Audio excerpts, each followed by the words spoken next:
Hey, everybody. Welcome back to the show. This is a Practical Training podcast right here with Practical Training Professionals in beautiful Southern Maryland. Guys, today we are heading all the way out to Oregon. We're talking with Derek LeBlanc. He is the founder and kind of the face behind the organization called Kids Safe. I'm not going to get into what that is. I'm going to let Derek tell you all about that. But once again, thank you guys so much for tuning in. If you don't mind, take 2 seconds, hit that subscribe button, and let's get in with the show. Derek, how you doing, buddy?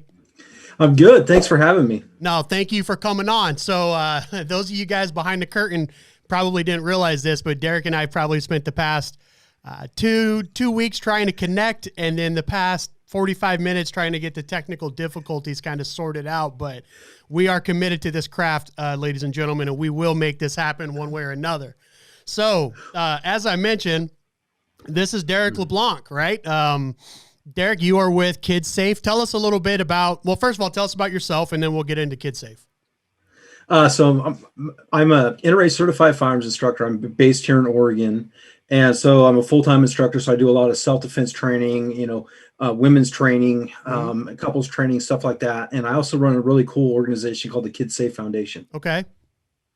Well, tell us about, first of all, let me back up a little bit.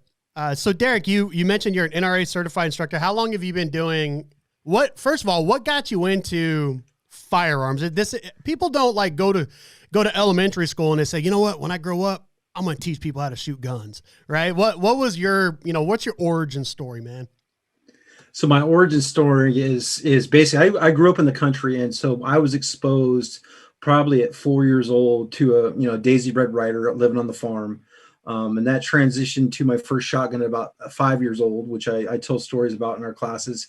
And, I never thought that I'd be, actually a trainer. Basically my story started in 2013 when I was going to work on a Sunday morning, and it was a cold, dark Sunday morning. And typically what I would do in that situation is I typically have my gun with me just in case something were to happen. And so on the morning in question, I left my gun on my kitchen counter with my coffee, and I went outside. And as soon as I left the threshold, I remember, vividly that I should have my gun right now.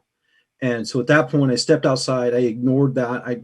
I should have trusted my gut. At that point, I stepped out, hit the transponder, opened my door, and I noticed there were some feet exiting the rear passenger window of my truck. So there was somebody inside of my vehicle.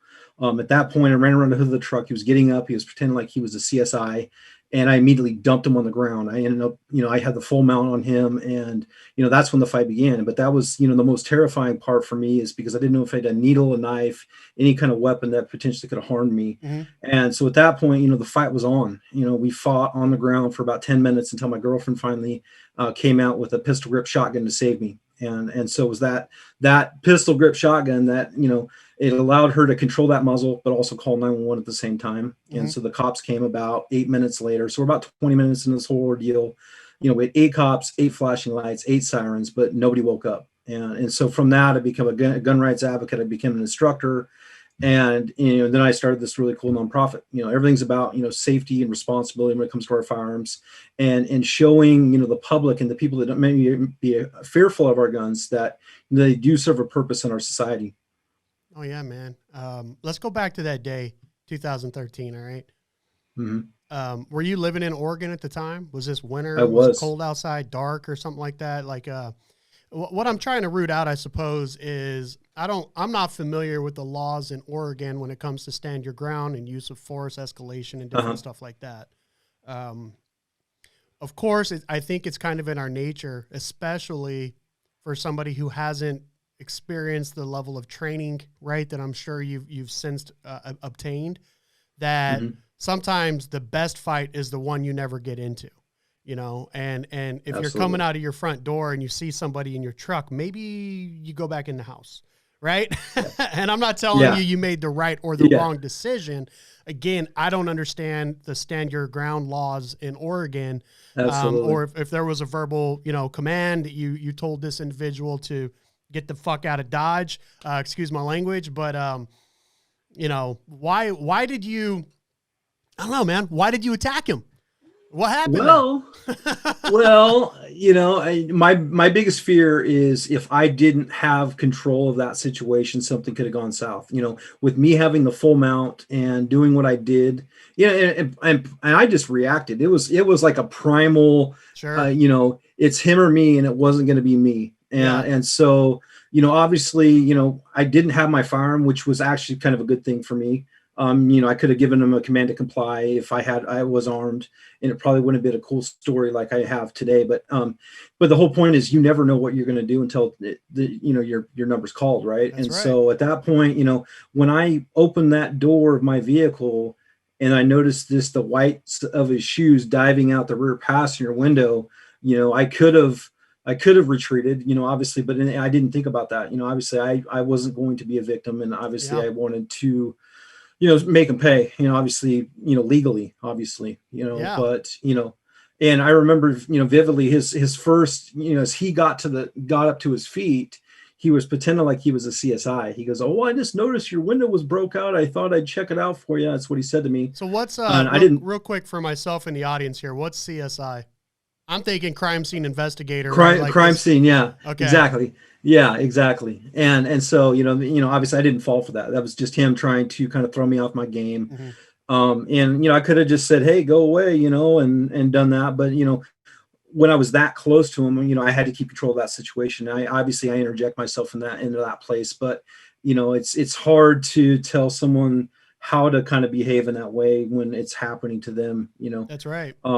And so it was a transformational time for me in my life. Obviously, it set me on a path to where I am today. So as much as it was a scary and kind of an intense situation at the time, I'm really actually thankful for it because it's really opened up a lot of doors in my life. Oh, I and bet. and I so bet. I'm so I've used that story as a good people with guns. Obviously we didn't have to fire a shot, and it wasn't about having a gun in that situation, but it's having that constitutionally protected right to lawful self-defense. And it's something that I believe in wholeheartedly because it's something that our founding fathers kind of envisioned for us. You're right. And I kind of wish that the Second Amendment or there was another amendment that was written in such a way that really did defend your right to life, right? And then the Yeah. defense of that life up to whatever means necessary to defend your life, right? It's Hmm. not really written that way, and there's really nothing in there that says it, but everybody should have the ability to defend themselves to the maximum level possible, right? To Yeah. decrease the threat. Yeah, And that's absolutely. why, some people will say this, right? Like nobody truly, a smart person never shoots to kill. They shoot to reduce the threat, right? Because that's what we're trying to do. We're trying to reduce the threat.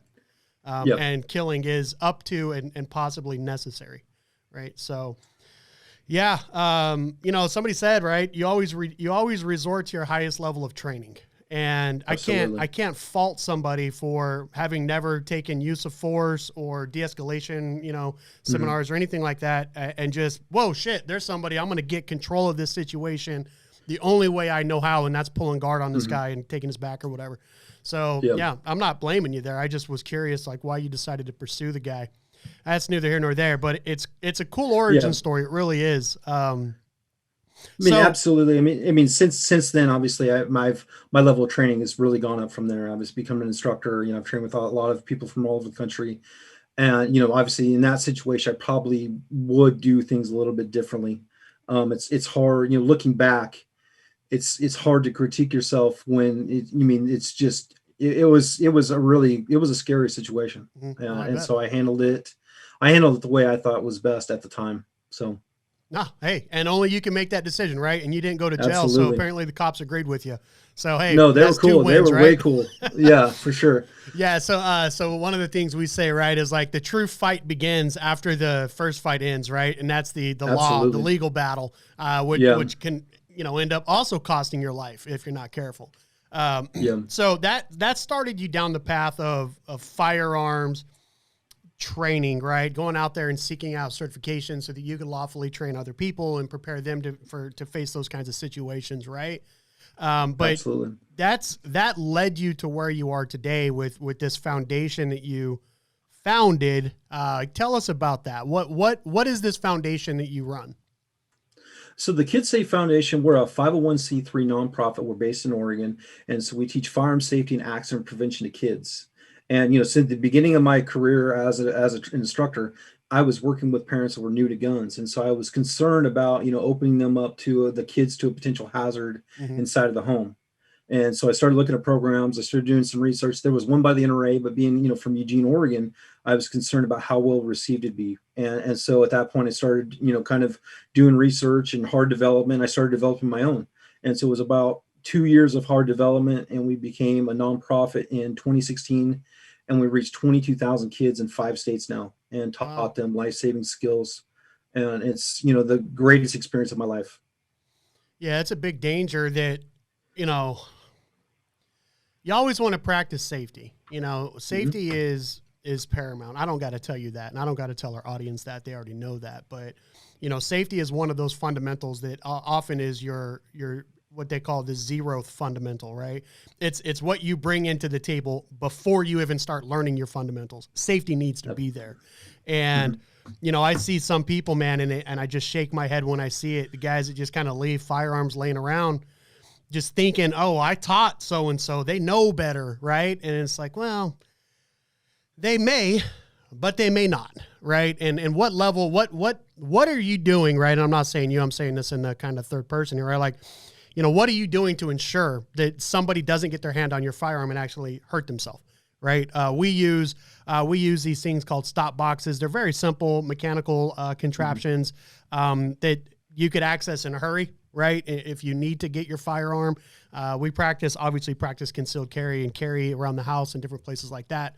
But I've seen it. I was talking with Spencer Keepers. I'm not sure. You probably know who Spencer is, right? Yeah, I know him. I was talking with Spencer the other day, and he was telling me, we were talking about, concealment and, holstering for that matter. It's kind of his wheelhouse, right? But, assume you're traveling with the firearm and you need to go into the bank, or you need to go into an establishment where they don't allow you to bring your firearm in, right? What are you going to do with your firearm? Take it off, put it underneath your seat of your truck, or maybe you're going to, put it in your locked key box or something like that in there. Most of the time you're not. I mean, let's be real, guys, all right? Most of the time you're just sitting that thing, putting it there in its holster, and you're going in the bank and coming out. Well, Spencer was telling me about a buddy of his or somebody that he knew that did the same situation. I believe it was a dad or a grandfather to some 4-year-old kid, and he went to the bank, left the kid in the car.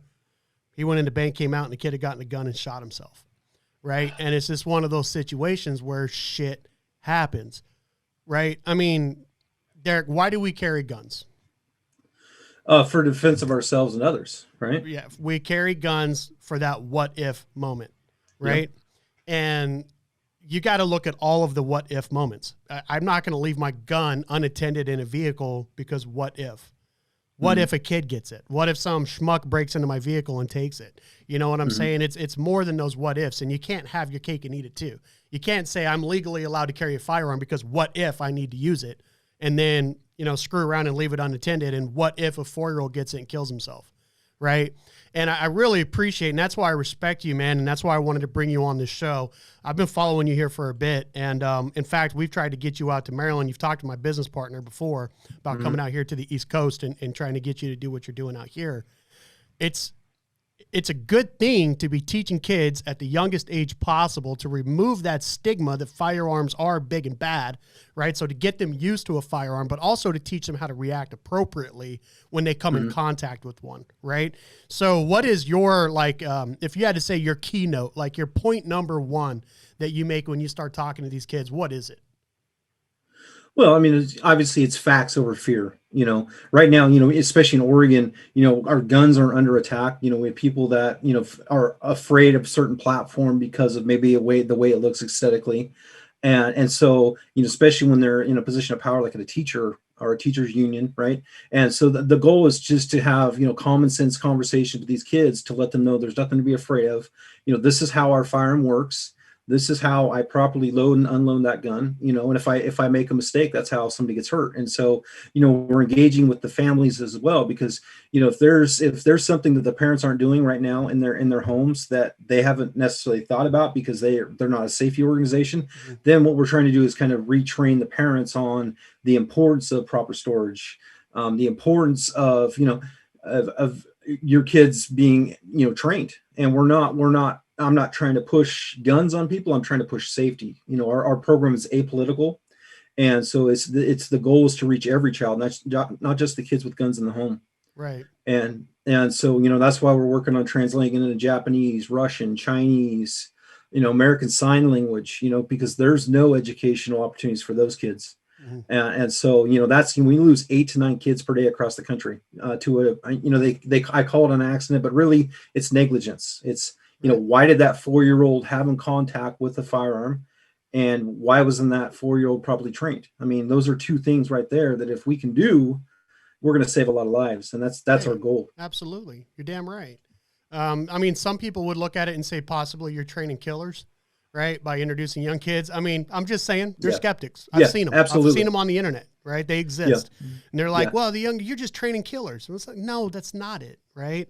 I mean, teaching somebody how to drive isn't going to teach them how to drive a car into a movie theater and kill a bunch of people. You know what I'm saying? Absolutely. People are going to be crazy no matter whatever the weapon is, right? Yeah. But so SAFE, right? Kids safe. SAFE is an acronym. What does that stand for? So it stands for, the SAFE stands for Safety Around Firearms Education. Okay. And, so, we do a couple different classes. We do a Firearm Safety 1, which is typically held in a local Cabela's or Bass Pro Shop. And that way we're talking about, how the guns function. We're talking about proper storage. We're also talking about video games, video game violence. We're also talking about Nerf gun safety, airsoft safety. We're also talking about anti-bullying.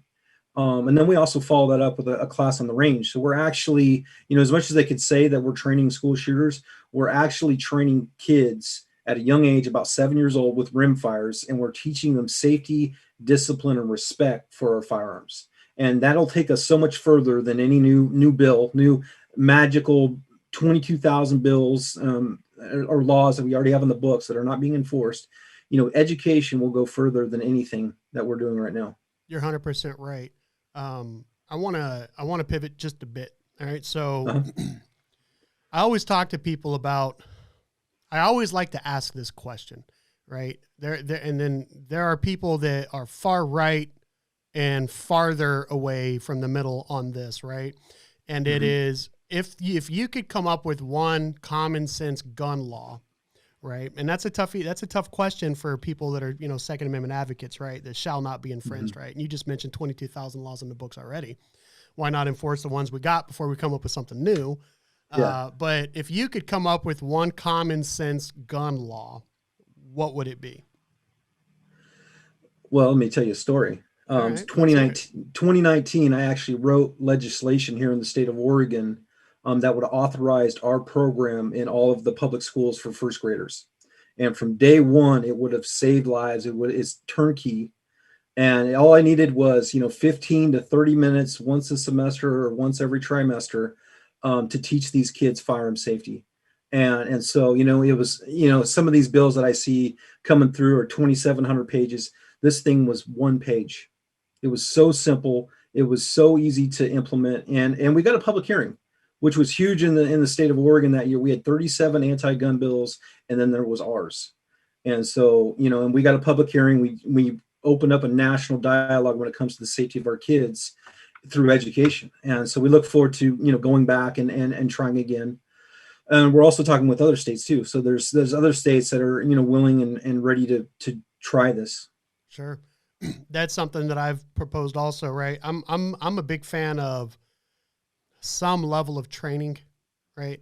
And I use the analogy, and I used it earlier a bit, about automobiles, right? I mean, we don't take a 16-year-old kid and just put him in a 4,000-pound killing machine and let him go, right? We give them some level of training. We give them a licensing period, right, where they need some practice, and then, okay, you're safe for society. You know what I'm saying? And I catch a lot of flack for that opinion, but I agree. I feel that needs to be applied to firearms as well. A lot of people disagree with me, okay? But the reason for that is because a kid can live their entire life without ever even seeing a gun, without ever even touching one, having absolutely no experience with it. And in certain states in this country, at 18, can go out and buy a firearm. Not necessarily a handgun, but they can go out and buy a rifle or a shotgun with absolutely no training, right? That just scares the hell out of me. You know what I'm saying? And it's not because I don't trust kids. It's not because I don't trust humanity. It's because I don't think that it's safe, you know, but I also don't know how to make that work perfectly. You know, government mandated training, you know, who's going to pay for it, all this other stuff, right? It's kind of Yeah. sloppy. But one of the ways that we could avoid doing something like that, honestly, and this is why I asked you this question, is because I've heard about the bill that you were putting out there, is if we reintroduce firearms into kids in school, right? Back Absolutely. in the day, they used to have PE class, right, where you would do rifle marksmanship, you know, and this Hmm. was back in the 50s, 60s, and 70s. Hmm. It was just much more accepted, even in states like New York and Connecticut and California, right? This was very well accepted. It wasn't looked at like it is today. And over Yep. time, though, that's starting to fall away. And I want to ask you about a certain organization. There's another organization kind of floating around the country that isn't quite like what you do, but I think that it would really complement what you do. Are you Uh-huh. familiar with Project Appleseed?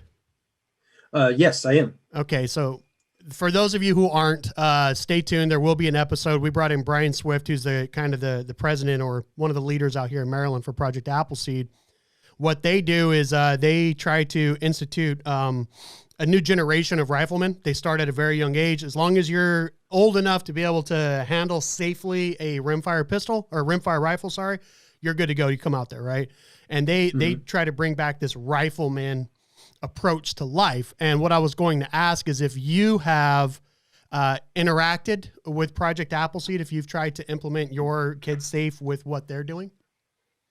So I haven't formally taken a class with them. I did meet one of their volunteers at a conference where I met Spencer Keeper that you mentioned earlier, Mm, and I really like their approach. I really like the way they're bringing in history. They're talking about our founding fathers, which is another thing that I think is being misconstrued right now and misappropriated, to be honest with you, because it's being tweaked and the words are being used the way they weren't intended. that's right. And so I really I like their organization. I really need to figure out how I can kind of either partner up and or figure out how we can kind of work together to kind of increase our reach, because I really think that's a great idea. Yeah, I think that would be really cool for you guys to connect. And if you're interested, I'll send you after this podcast, I'll send you the contact information I have for at least the rep out here in Maryland, and he may be able to connect you with kind of the chair of the Cool. program. Let me move on Yeah. here a little bit. So kids have like the attention span of a gnat at times, right? And I've coached, in my personal life, I coached youth football. At least I did up until 2 years ago when my son started playing high school. But I've coached all the way from 7 years old up to high school age. And at 7, when you're dealing with 7-year-olds, man, it's a challenge, right? To be able to communicate and keep their attention and all of that other stuff. And I just think it's when you're dealing with a group of kids at that age, trying to teach firearms fundamentals and safety, like, isn't that challenging? What steps do you use? Like, what's the magic, that you use whenever you're trying to train a whole bunch of 7-year-olds to be safe around guns? So I guess the biggest thing is you need to meet them at their level, right? And so, I never talk to them, I talk with them, Mm-hmm. right? And so that way I can build trust, right? Once I have their trust, and they know that I'm someone safe that they can trust, then it's a little bit easier for them to I can get them to kind of do what I need them to do. Mm-hmm. A lot of them when they're coming to us on the range is there's a lot of fear. They've never shot before. And so, it's important that obviously we instill discipline and we do everything. We break it down into little bits and pieces, right? So I don't throw like an 8-hour class at the kids. I throw a 2-hour class, but we break that down to little bits and pieces. That way it's easy for us to, once we get the first repetitions out of the way, it's easier for us to build upon and get out to 70 repetitions, which is our goal, is 70 rounds per class. Wow, that's a lot. Yeah, and it comes down to, but we have to do it all on the same level, so everybody is on the same position on that fire line, so they know the conditions of the gun, and they wait for the commands, they listen. That's how we're instilling, discipline and respect, is they're not doing anything that I don't want them to do until it's time for them to do it.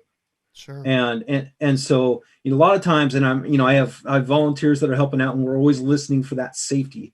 If I hear that safety go off before I give the command to fire, Right. then we're going to that kid and we're kind of coaching and counseling them to make sure that we understand this is why we don't do this. You need to wait for us, and we leave the kids with a very positive experience when they leave the range. A lot of them come back.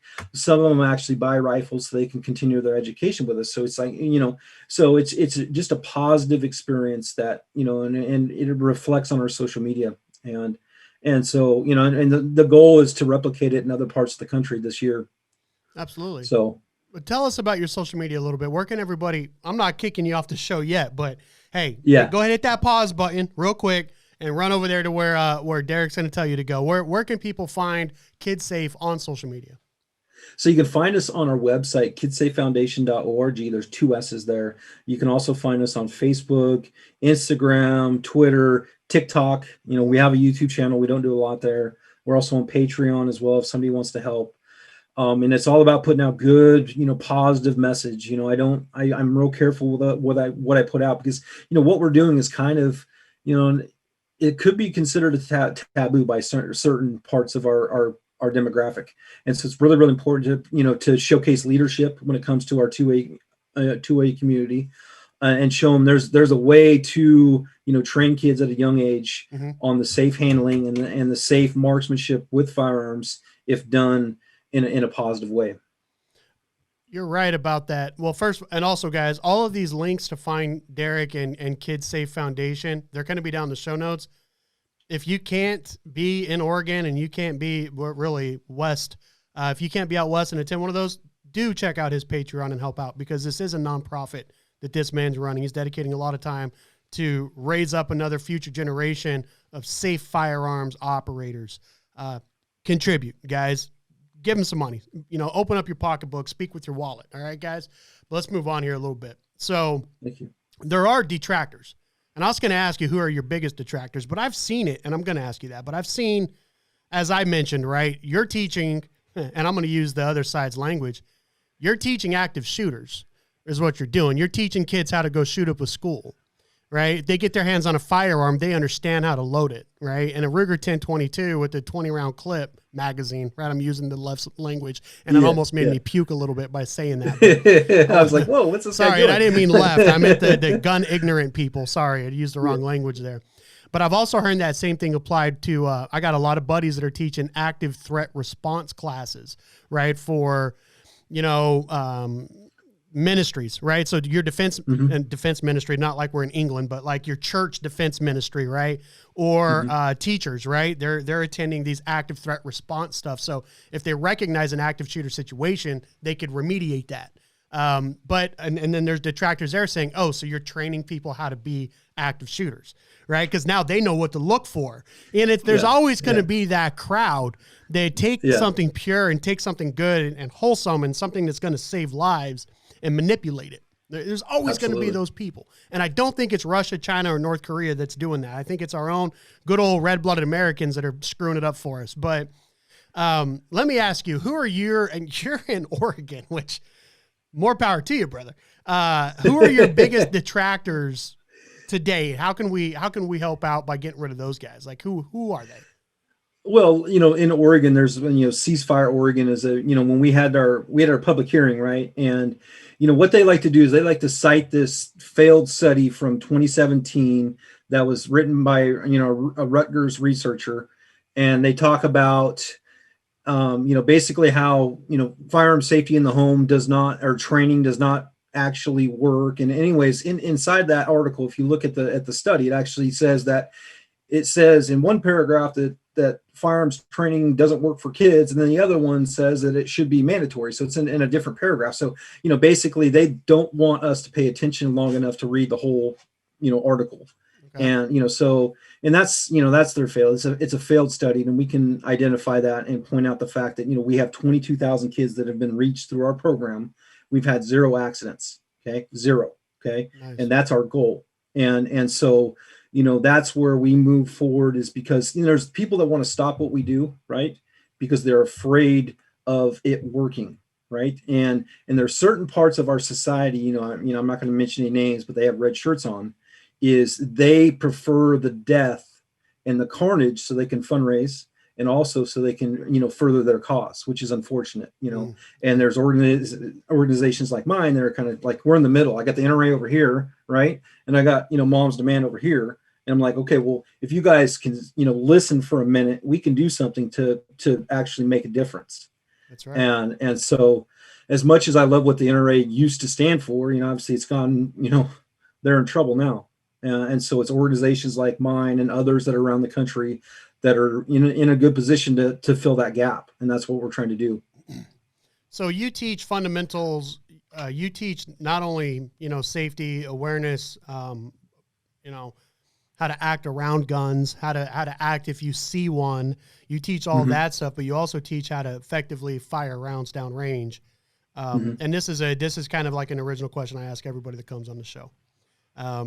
What if you had to take a student, doesn't matter what age they are, provide them some training, and then send them on their way? What are the 3 fundamentals that you hope they take with them? And let me preface that while you're thinking a little bit. And I always like to use Matt Watson's one of the examples he gave, and it's accountability. All right. What he says is everybody trains to carry a firearm. Everyone trains to shoot that firearm, but nobody trains what to do afterward. The brevity of the situation when you've taken somebody's life, that's something that you should be prepared for that not a lot of people are teaching. So that's one of the fundamentals that he wants people to leave his classes with, is that accountability of those rounds down range, right? And the damage that they can do, and then living with that afterward. And I know that's pretty profound, and that's why I like to use it, because it's amazing. It's you know what, honestly, it's big shoes to fill on your end, because you got to answer the question. But what 3... what are, Mr. Derek LeBlanc's 3 fundamentals for, safe operation and ownership of a firearm? Well, I think, obviously safety is paramount. I mean, if I cannot be safe in my home or on the range, my firearms are useless to me or my family, right? That's right. And so safety would be paramount for that. My next one would be, obviously, I don't want them to be fearful.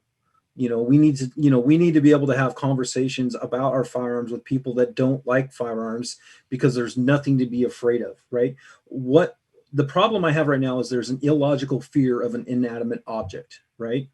And so, I don't want to bring up mental illness, but I think there's something that's, those people that are living in fear and living their lives that way, there's something that's not right. And sure. I think it's coming from the media pushing the narrative. But I digress. Probably the last thing is the importance of them being, they're the future of the Republic, and that's why I focus on the kids, and I focus the kids at a young age, because I want to get to them before there's a change through the school system, especially here in Oregon, where they're indoctrinated. And so I think a lot of it is, there's a great responsibility that comes with owning a firearm.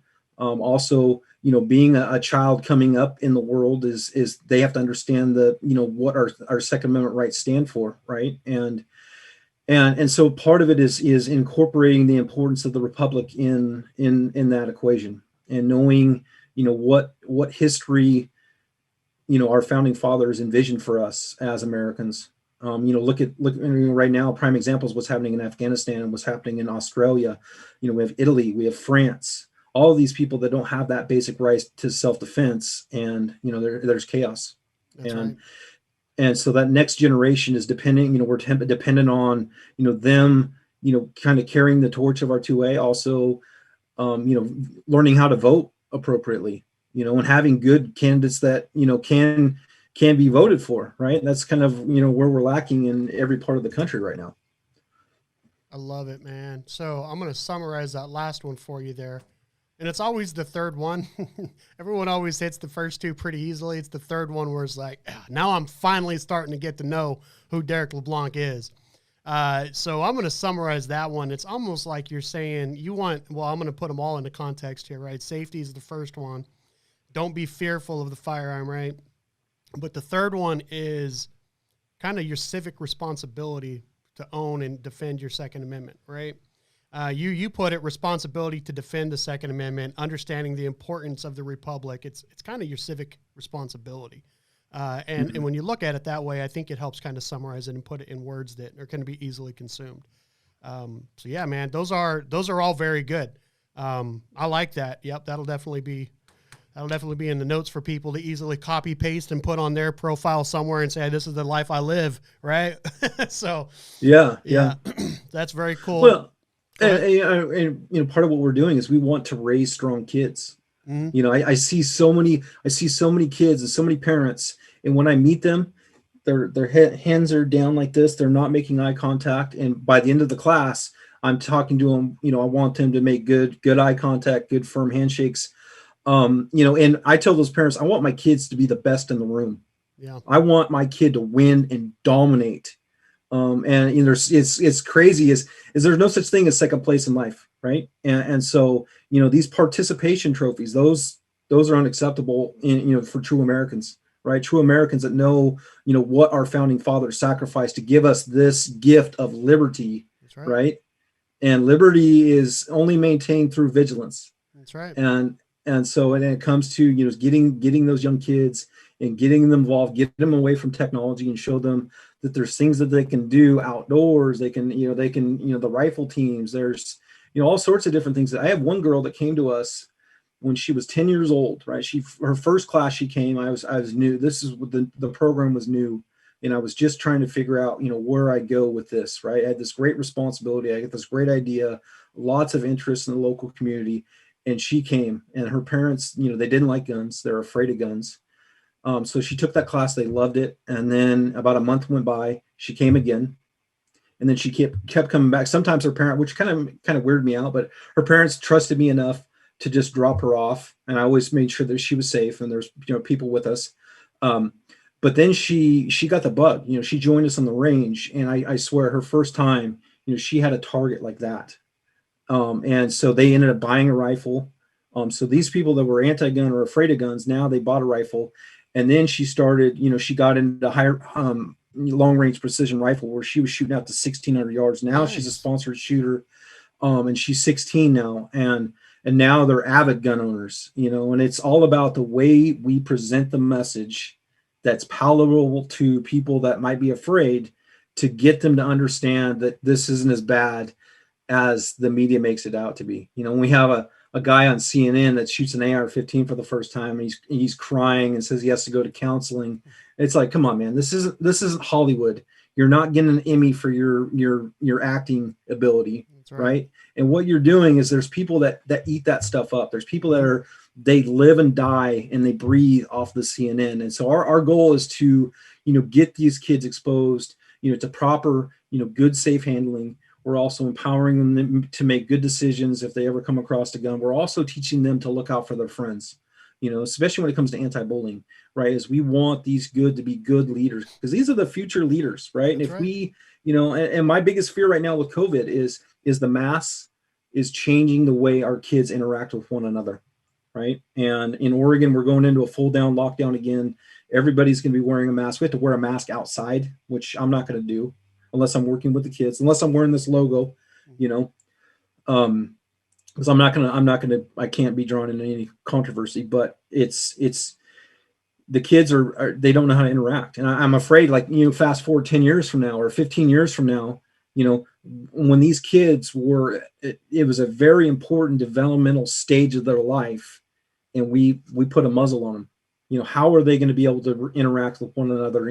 Technology is not going to slow down in 15 years. It's going to go faster. And so now we're going to have a whole bunch of adults that don't necessarily know how to interact with one another appropriately, because everything's been online. And so it's scary. The world is spooling up for some weird years ahead of us, man. And, we're all kind of trying to do the best we can, with the information that we have. We're trying to strip any bias we can from it. We should be. And then making logical, rational, well-informed decisions to protect ourselves and the ones we love. And at the end of the day, I don't bring my political affiliations into this podcast. I don't do it. But the mask situation has become very politicized, which is ironic. It should be founded in science. It really should be. Absolutely. So I encourage people to find the science and then make your mind up that way. But like yourself, there are certain positions I find myself in where I can't go against the grain because of the job that I have. Right. And I think that, I kind of envy people that have the ability to just do whatever the hell they want because they got nothing to lose. More power to them. So I have 3 kids in school. And, just for your awareness here, I am out in the East Coast. I'm in Maryland. The school year is starting let's just say this. When it starts, all the kids are coming back with masks on. There's been this local debate going on with my business partner. He enrolled his kids in. You saw that? You following Ryan on Facebook? Yeah. So there's that going on. It's crazy, man. And that's that's touchy. And I know it's a very polarizing subject. It is. And I understand. And I don't talk politics, normally. I'm a liberty guy. What I would love to see is the parents having the opportunity to make the decision for themselves and their kids. That's what I want. I don't need the boot. And so I know Ryan's in a very, tough spot, but he's got to do what's right for his kids. Right. And that's what we all want to do for our kids. And we have a great responsibility, and it's not the responsibility of the government to raise our children. Right. It's our job. It's true.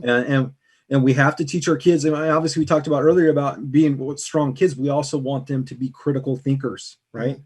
Mm-hmm. Right now it's so common to be, kind of think like the herd, and it's important that, your kids should be winners and they should think for themselves. They are going to win in life. That's right. And so, there's a lot of life experiences that I've learned, through our foundation. And it's just because of the sheer amount of people that we talk to and the kids and the parents that we talk to.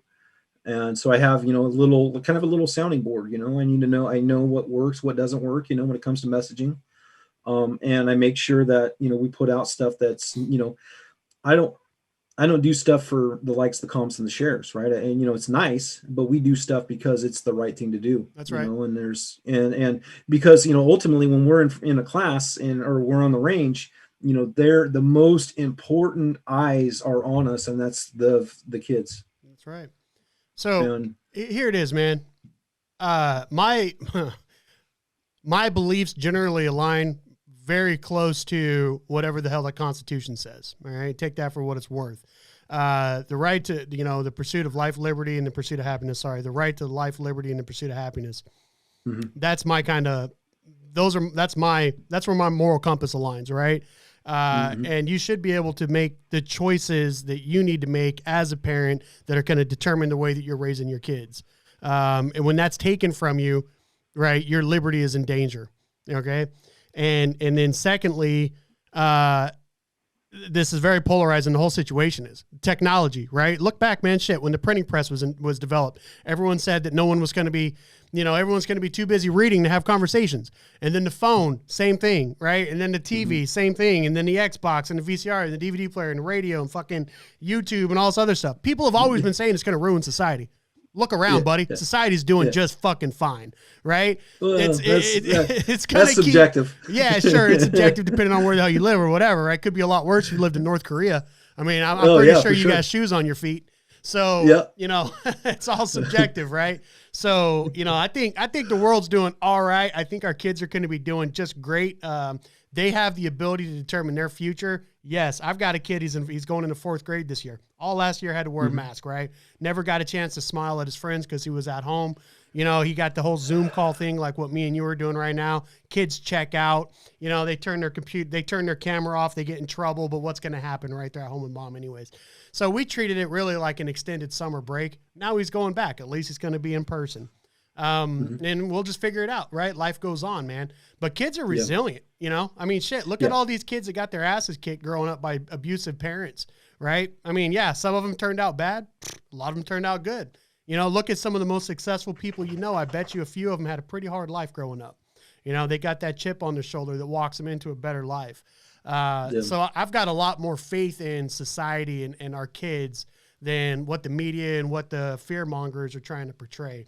Saying, oh shit, society's in danger. The masks are going to ruin us. Come on, man, get over it. You know, we've dealt with a lot worse. Do people forget the Great Depression and the frickin', the Sand Bowl and whatever that was, Yeah. Women walking hundreds of miles to find jobs on a dirt farm. It ain't that bad, but that's where I'm at on the spectrum. Take it what you want, That's what I love about this show, man. We started talking about guns and stuff, and then we get into some of this stuff. I really do enjoy it, man. I mean, at the end of the day, we're just people, right? We've got the same concerns everybody else does. I don't know. Do you have any kids, Derek? I do. I have 2 kids.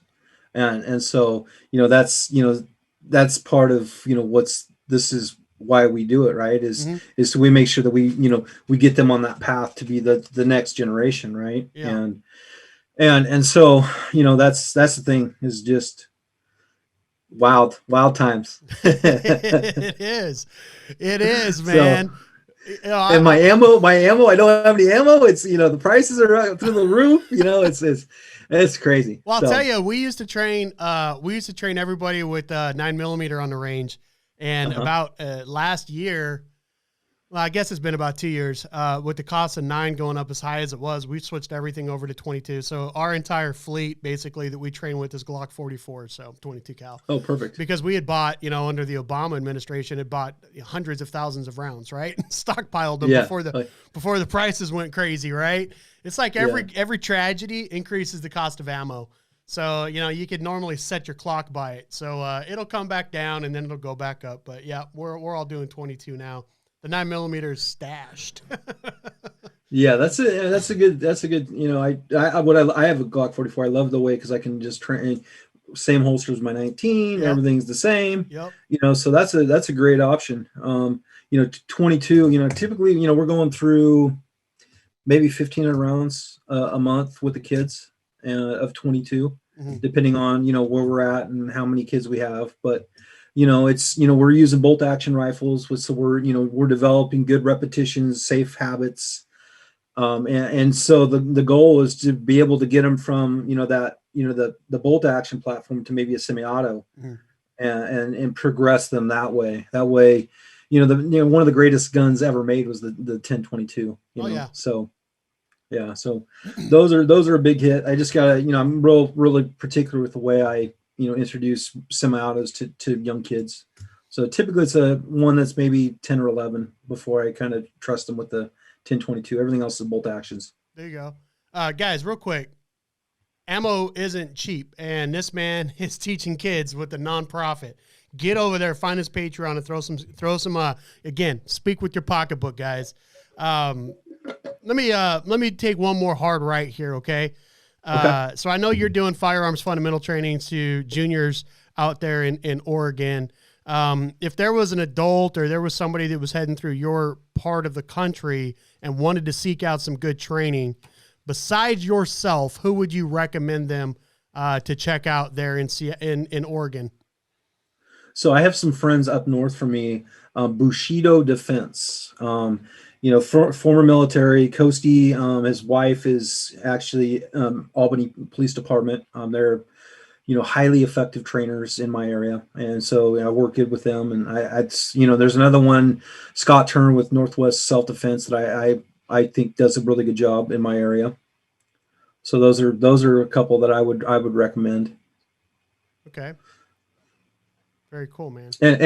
And if you're a lady looking for training, don't pick a revolver just because a guy tells you to pick a revolver. That's kind of my thing. It's like when I'm working with women is when they bring me a revolver for the first time, it's like, well, okay, is this the one you really, really want? And typically it's not. And so it kind of help steer them in a way that's going to find a firearm that's got a little bit more practical for their needs. Sure. So, will guns are only for Wednesdays, man. Right. Yes. Yes. Friday is full auto Friday. That's right. Full auto Friday. That's right. Yeah, you're damn right. Very cool, man. So guys, if you're a firearms instructor, I know I got a lot of you guys listening to this stuff. Reach out to Derek and find out how you can get him to come to your state, your region, and start teaching some of these classes, guys, because it does start. Most of us offer training to adults or responsible teenagers. Not a lot of us are reaching down to those lower ranks and getting the kids. Derek's doing that. If you're a firearms instructor in one of the states across the country and you can maybe make this happen, help spread the awareness that the Kids Safe Foundation is trying to do, reach out to Derek. His contact information will be down in the show notes, and see if we can't get him out to your region. Derek, what do we got to do to get you out to Maryland? I know we've already been talking to you. When are we going to make this happen? Well, I'm hoping by the end of the year. And so one thing I want to talk about is we're almost done in the legal trademarking process. And so our goal is to be able to license our program to instructors that are qualified all over the country. And that way I don't have to travel state to state, even though I like to travel, but I want to be able to, wrap up this pretty package and give it to our instructors. And so they can do the work in their communities. They already have the networks in place. Obviously we got to be kind of careful with who we're involving, to protect the kids, but that's kind of going to be our next evolution. Is we're going to be going out nationally, and with the help of podcasts like this, we'll be able to reach, my goal is 1 million kids or 10 million kids. And I think we can do it if we get enough people involved. Very cool. One last time, Derek, can you let everybody know where to find you? So you can find us on our website, kidssafefoundation.org. There's 2 S's. Also on Facebook, Instagram, Twitter, also on TikTok, all under Kids Safe Foundation. All right, very and cool. Patreon as well. That's right. That's right, guys. So show him some love. While you're at it, go ahead and show us some love. Hit that subscribe button. That's all we're asking for, right? The show is free. The cost of admission is a subscription. So hit that subscribe button, guys. And until next time, Derek, thank you so much for coming on the show, taking the time out. I know you're busy out there. Thanks again, brother. It's been an honor. And for everybody listening, guys, continue to learn, defend, and prevail. We're out.